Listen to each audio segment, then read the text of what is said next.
Thanks for joining us from the Ohio AgNet Voice You Know It, the News You Trust studio, sponsored by Grain Equipment Company, where innovation meets execution. I'm Dale Minyo. It looks like a big week this week at the Ohio State Fair. On Thursday, we'll see the Grand Reserve champion selected in the poultry barn for the chickens and the turkeys. On Friday, we'll get our Grand Reserve champions from the swine barn. And on Saturday, we'll wrap things up with our Grand Reserve champions in the beef show at the Ohio State Fair. And that set the stage for Sunday, the sale of champions for the Ohio State Fair. Also, looks like you can join us on Wednesday at the Cargill facility in Sydney. Enjoy breakfast along with a dynamic program designed to enhance your operation. It's called the Soybean Hometown Tour, and you can check it out online and register at soyohio.com/hometown. Well, the Biden administration should set fair and reasonable criteria around the farming practices for farmers and refiners seeking tax credits for sustainable aviation fuel, the National Corn Growers Association said in comments submitted last week to the U.S. Department of Agriculture. Ethanol has played a critical role in reducing greenhouse gas emissions in cars and trucks, and we should do the same for the airline industry, NCGA President Harold Woolley noted after the comments were filed.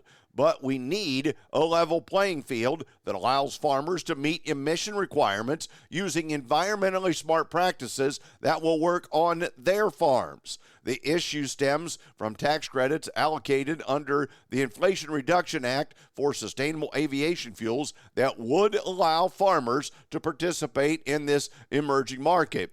To produce qualifying fuels under the standards set by the U.S. Department of Treasury, biofuel producers should show they've lowered their carbon intensity score, and one way to do that, according to the guidance, is to use feedstocks grown from climate-smart agricultural practices. Corn growers have raised concerns about the bundling specific practices that may not work in certain regions of the country. Corn growers produce a commodity that will help the Biden administration meet its ambitious climate goals, Woolley said, but imposing a one-size-fits-all standard for attaining the tax credit will make it hard for us to contribute to the president's grand challenge. Today's weather brought to you by Seed Consultants. Simply better performance online at seedconsultants.com. Here's the forecast. Hot and humid air moving into Ohio as we move through this week. I'm Chief Meteorologist Ryan Martin with a look at that Ohio Ag weather update. You definitely saw the humidity values creep up yesterday. For the rest of this week, we're very humid, and I think we see better sunshine potential in and amongst the moisture. I'm allowing for hit-and-miss shower and thunderstorm action all the way through this week. If you're going to have to twist my arm and make me tell you about the best days, I think the best days are going to be today, tomorrow, well, maybe today into early tomorrow. We may take a break late tomorrow into early Wednesday, and then moisture's back in a big way later in the week, Wednesday night, Thursday, and Friday. Still combined for the week, I'm going to pencil in 1/2 to 1.5 inches with coverage at 100% of Ohio. I think everybody sees at least 2 to 3 rounds of moisture. At this point, I'm not concerned about strong to severe weather. I just don't think we see much of that. However, that may change as we get closer to some of the hottest air late in the week, particularly over the weekend. Saturday, as everything's trying to move away and cooler air comes in from the north, we may find a few stronger thunderstorms in south and southeast Ohio. So pay attention to that. All the moisture in the forecast seems to be front-loaded this week, today through Friday, early Saturday. Late weekend and through next week, we see nothing. Temperatures staying very warm, but we are drier. Toward midweek next week, may see a little moisture trying to come together in the plains and western Corn Belt. Still, though, up in the air whether that moisture can hold together and get to us. That's a look at your forecast update. I'm Chief Meteorologist Ryan Martin. And thanks, Ryan. Joining me is Brent Nickel, and Brent is with the Nature Conservancy, but our topic for today is Farmers for Soil Health. Who's involved with it? Obviously, it's aimed at farmers, and where do you work? So who's involved with Farmers for Soil Health? So this project's in collaboration with the Soy Checkoff, the Pork Checkoff, and National Corn Growers Association. So here in Ohio, we work really closely with our Ohio team, which is obviously the Nature Conservancy and my coworkers there, but we also work really close with Ohio Agribusiness Association, the Ohio Soybean Council, and then Ohio Corn and Wheat Growers Association. What's your first reaction been with farmers in this program? Associations getting involved, government money's involved, but you need the farmer to make the end program work. I guess the farmer input, what we've received so far with some of our enrollees, enrollment has been pretty simple. It's as simple as just getting on farmersforsoilhealth.com and doing the enrollment platform and entering those fields in. It's been really streamlined, which is great to hear. Now we're working through some verification issues, which hasn't been a huge difficulty. Everything that a farmer enrolls, it needs to be verified via satellite imagery. So, I mean, they say they're planting cover crops on 25 acres. We just need to make sure of that so they can get that incentive payment. Feedback has been really good so far, which is very welcome. Well, Brent, welcome feedback's a good thing, and we know that the cover crops work, and we're going to look at areas quickly that we can benefit from. Obviously, clean water's one's quick, but in the soil, how long does it take before a farmer can really start to see and feel the benefits of his work? Yeah, that's a great question. So what we've been seeing out of the farmers we're working with throughout Ohio, it's pretty anecdotal on a field-to-field basis. What we're seeing as far as the organic matter side of things, anecdotally from a few growers, it's increasing organic matter by about 0.1% per year with using a cover crop rotation, which doesn't sound like a lot, but in the grand scheme of things, that's changing relatively quickly. A farmer that might have, a 2% organic matter could bump that up to a 3% organic matter within a span of 10 years of cover crop rotations. For those of you who don't know, 1% organic matter can retain about 20 to 25,000 gallons of water per acre.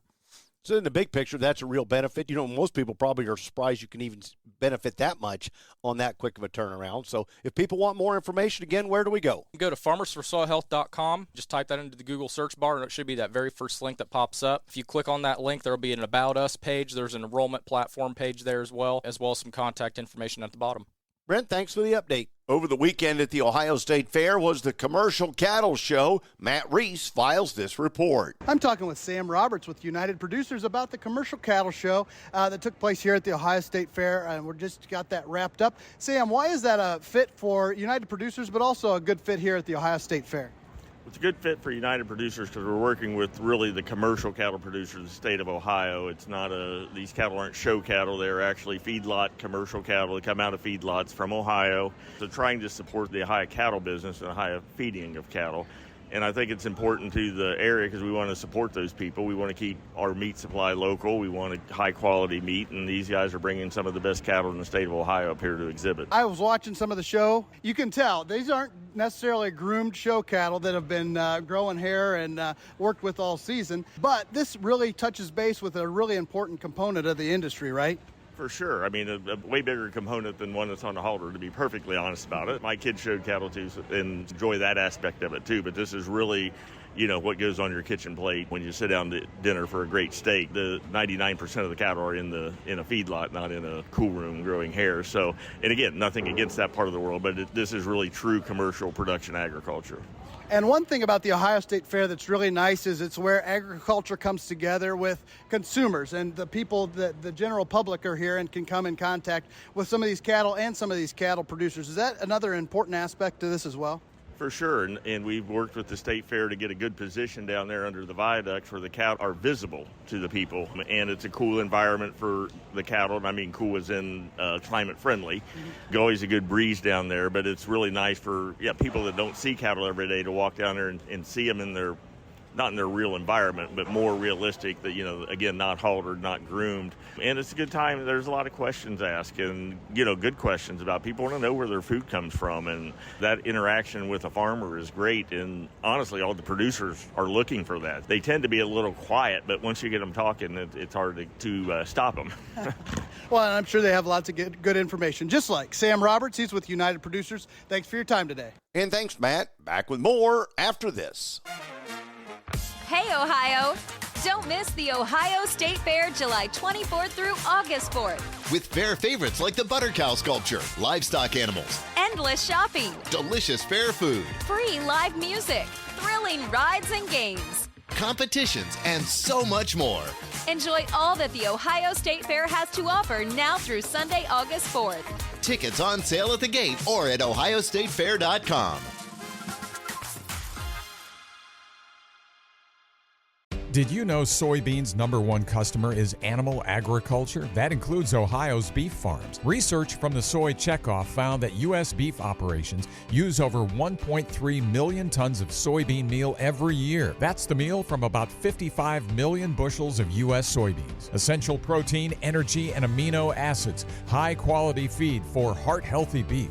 Soybeans, feeding the industry that feeds us. Brought to you by Ohio soybean farmers and their checkoff. It's time now for the Louis Dreyfus Grain Analysis, brought to you by the Ohio Soybean Council and your soybean checkoff. Here's Ryan Martin. Grain markets were sharply lower on Friday. Fear in the marketplace is there's more of that may develop here today. Let's talk about what happened on Friday. It was a very interesting day overall. Sizable managed money selling on the momentum trade. That was probably the biggest reason why we saw losses accelerate from morning through midday and afternoon in the close. Corn, wheat, and soybean futures were all deeply in the red. Midday volume on Friday was definitely high as long liquidation has had the prices free falling. It does look like the weather is not going to be too much of a story as we move through the month of August. Yes, we're going to be hotter here in the Eastern Corn Belt from August 1 through 15, but we also have some heat-based moisture that's trying to work in as well. The grain markets have the best fundamentals and cash market strength to withstand the Board of Trade selling pressure. Paris wheat futures were down last Friday despite falling crop production and crop quality concerns. We're definitely talking about more highlights of the lack of quality milling wheat across France, but it just didn't happen last week as it was a risk-off kind of a trade. Spread between French and U.S. Gulf and French and Russian offers are widening here right now. The EIA is going to be updating its monthly biofuel capacity and feedstocks report next Wednesday. Or this Wednesday, I guess we should say. The report is expected to show increased usage of soy oil due to cash prices that are competitive with other vegetable oils and imported UCO. That's used cooking oil. The U.S. Central Bank's measure of inflation rose modestly during June at 0.2% on a 3-month annualized basis. Core inflation cooled to 2.3%. This inflation rate offers the U.S. Central Bank a runaway to start cutting its lending rate in September. That cut in interest rates is all but assured, I guess we would say. It's being counted on by the entire marketplace. I'm Ryan Martin. And thanks, Ryan. We'll take a look at the overnight markets after this. It's time to cut costs. Your Meristem dealer has the keys. Unlock the NPK you already own with new improved Excavator AMS powered by microbialized technology. Excavator AMS is the first and only all-in-one nutrient release and residue breakdown product with built-in nitrogen, surfactants, and water conditioner. Take cost out of your fertilizer and adjuvant spend now. Unlock nutrition faster with Excavator AMS. Learn more and find a dealer at meristemag.com. Always more bushels for less. Today's markets brought to you by Seed Consultants. Simply better performance online at seedconsultants.com. Quick recap of Friday's close. We had December corn down 10 3/4 to $4.10. The November new crop beans were down 31 to $10.48.5. And the September wheat down 14 1/4 to $5.23.5. As we turn to the overnight to start the week, not much, no improvement. September corn, $3.93, down 1.5 pennies.